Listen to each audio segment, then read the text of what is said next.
Angel Reese says WNBA players could go on strike over salary and benefits. All right, so Angel Reese says this. Rob, if you want to play this clip.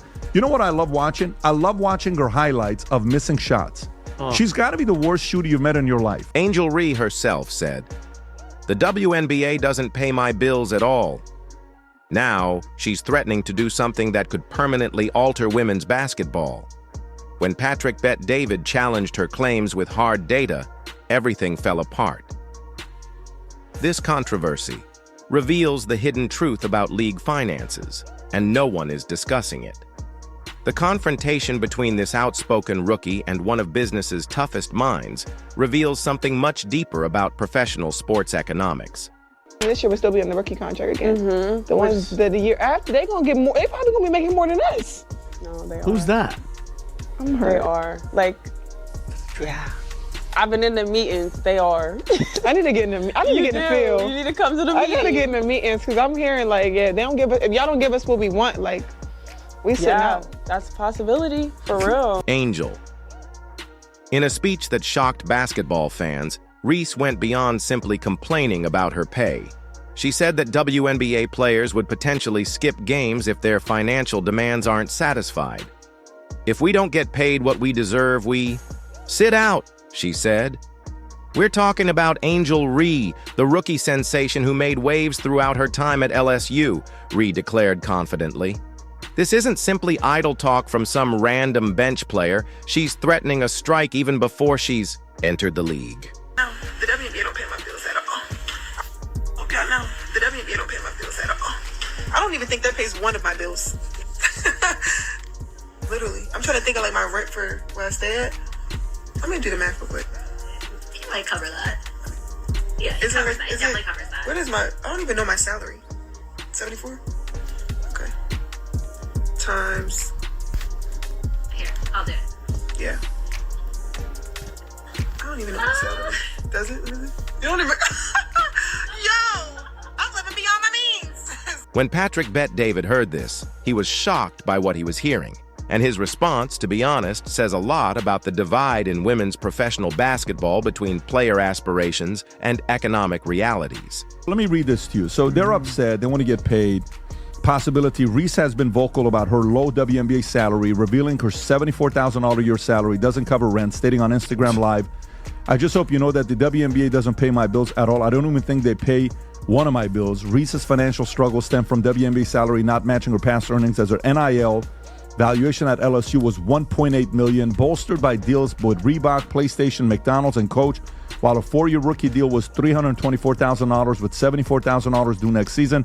She quipped, hating pays them bills, baby, noting I can't read this. Tom's better. Let's examine the financial circumstances that led to this disagreement, Angel.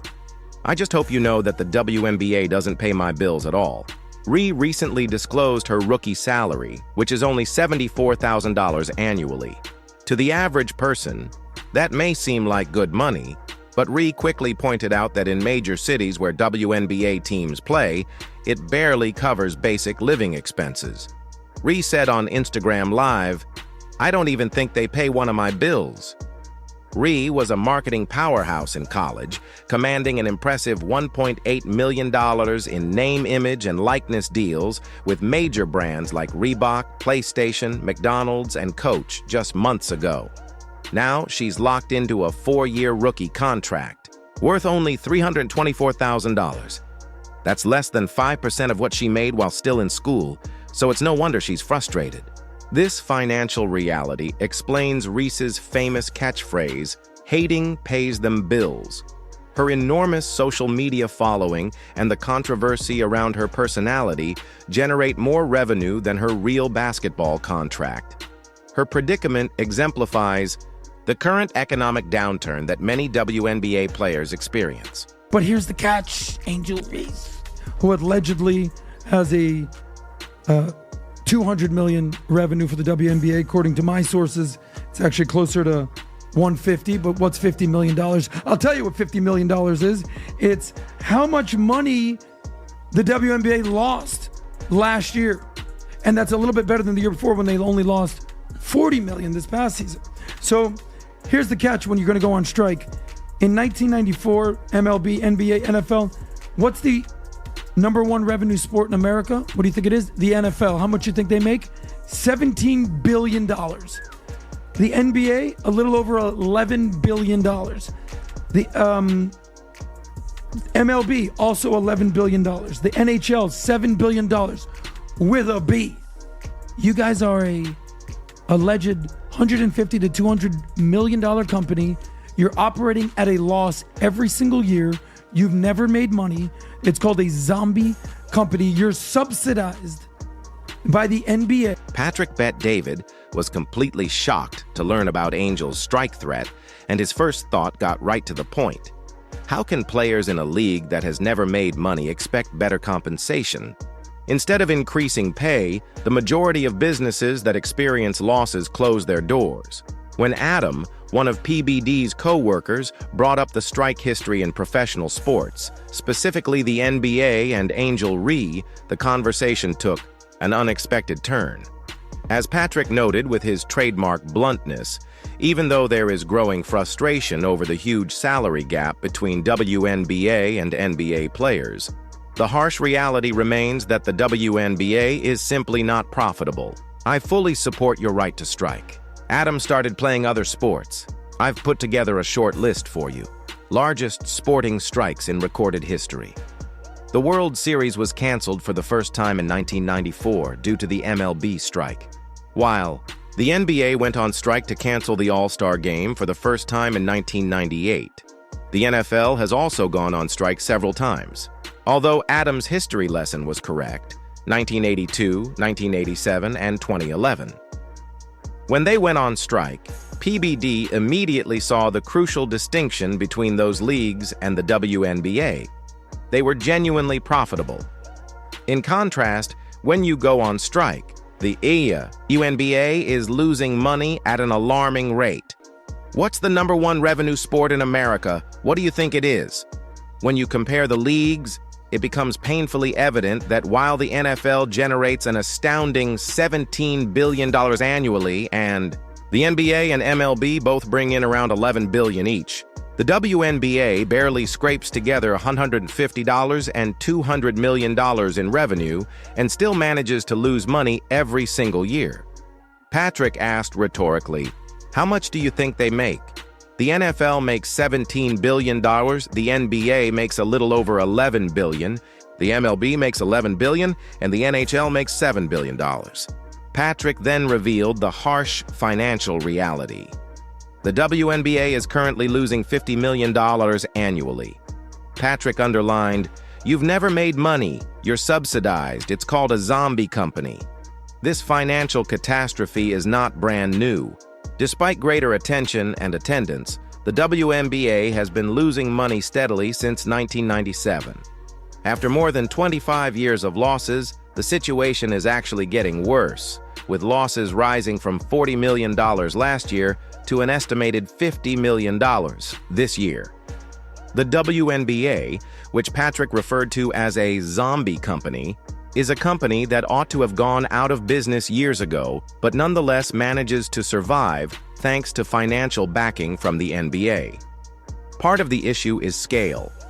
Compared to the NBA, which has 30 teams playing 82 games a season, the WNBA only has 13 teams and only plays 40 games each season, operating at a fraction of the capacity required for significant revenue creation. The NBA's compensation structure is particularly telling. Players get roughly 50% of league income, which is a reasonable balance that yet allows teams to turn a profit. Before you think that's unfair, keep in mind that there is hardly any revenue to split in the first place. Even with this small percentage, teams are still unable to make a profit, and as the WNBA's financial issues worsen, an unexpected conflict has broken out between NBA and WNBA players. The underlying tension that has been simmering between these two leagues for years was fully revealed in the heated exchange between WNBA legend Lisa Leslie and Warrior star Draymond Green. Lisa Leslie caused controversy when she suggested that NBA players could contribute to WNBA salaries by saying, "Maybe one night y'all don't go to the casino." Draymond Green responded angrily to this remark, which infuriates me, because I don't believe anyone in America loves the WNBA more than NBA players. His impassioned response brought to light the complex dynamics between the leagues. NBA players support the WNBA more than we likely support the NBA, but in the midst of these disputes, an unexpected hero is emerging. The WNBA recently saw a surge in fan support, with 2.3 million people attending games, a startling 48% increase from the previous year. At the heart of this attendance explosion is rookie sensation Caitlin Clark, who has captured the hearts of basketball fans across the country. However, this is where things get strange, as some WNBA veterans seem reluctant to embrace Clark as their means of financial success. Patrick Bet. It should be a time when everyone comes together around what's working.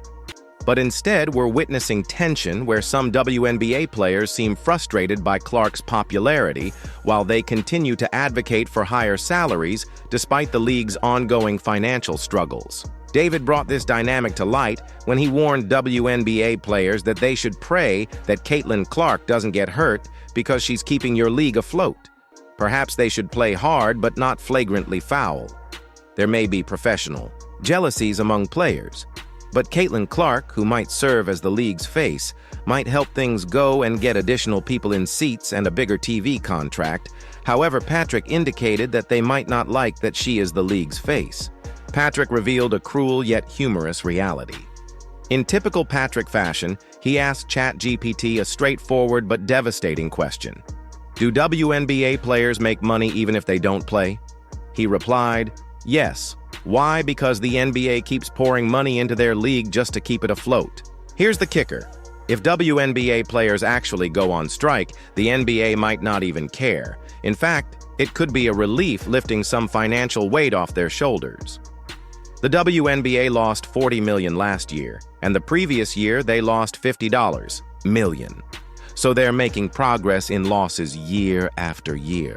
ChatGPT replied, in a way, the WNBA has historically lost money and receives financial support from the NBA, which means that if WNBA games are not played, the league can actually save money by avoiding operating costs.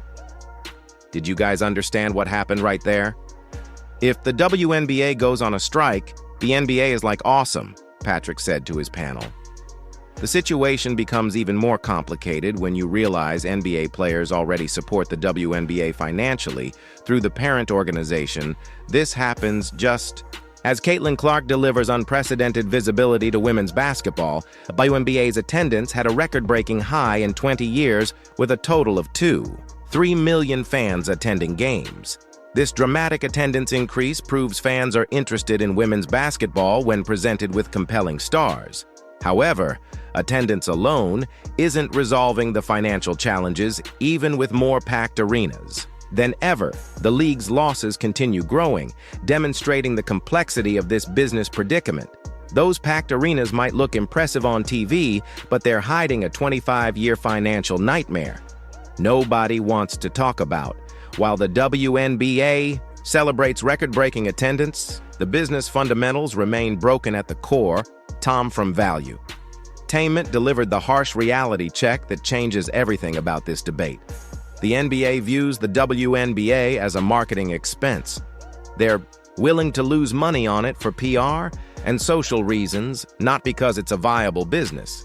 The entire league exists as a corporate social responsibility project rather than a self-sustaining sports enterprise. The brutal reality is, you can't demand a bigger slice of a pie that doesn't exist, as Tom perfectly explained, until the team makes a profit. Money is if there is no revenue, you can't get a percent of anything. It's basic business math that gets lost in emotional arguments about pay equality. But there's a glimmer of hope the league seems determined to ignore. Merchandise sales are up 601% from 2023 to 2024. ESPN's viewership increased by 170% to 2 million people per game. When Caitlin Clark on the court, the crowds go crazy, and fans actually remain until the last buzzer, which is just absurd. Tom's counsel couldn't be more simple. Instead of embracing marketable stars that fans want to watch, We're witnessing established players who appear to be attempting to push away the exact person who is introducing them to their game. He stated that the players should follow baseball players' example and say, "Sorry, owners, you're making an awful lot of profit there," as soon as the league is lucrative. Only then can they negotiate for larger chunks. The NBA might secretly rejoice if players carry out their strike threat, because they would finally be released from paying for those yearly 8-figure losses. A strike doesn't hurt a business that is already losing money. In fact, it saves them operating costs. Therefore, as soon as the league becomes profitable, the players should do what baseball players and everyone else have done and say, "Sorry, owners, you're making an awful lot of profit there." I believe we should increase our revenue from 33 to 40%, which is why it has worked in other leagues. But first, McKins, let's connect all the dots. Recall that we discussed the WNBA's financial difficulties, and the NBA has been providing $10 to $12 million a year to keep the women's league afloat. This isn't optional support. The women's league depends on it for vital funding. Therefore, if Angel and the players go on strike, the NBA may actually exhale in relief, since it will immediately save the millions of dollars they are currently spending to support a financially struggling league. Commissioner Kathy Engelberg's vision is essential to the true course of action. Imagine a WNBA that doesn't need NBA life support and instead thrives on its own thanks to astute partnerships and increasing media money. The league is at a pivotal juncture. The WNBA should change its financial strategy before it's too late. Either embrace what works and create something sustainable, or risk losing everything. Angel.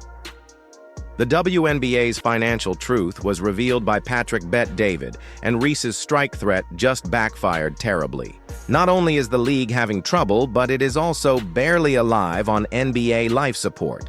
For more insightful business analyses that cut through the clutter, subscribe now. If you think players should prioritize increasing league profitability over requesting more shares of an imaginary pie, hit the like button. Every week I release films that expose business realities that no one else is discussing. Don't miss my next analysis. Click that notification bell and subscribe.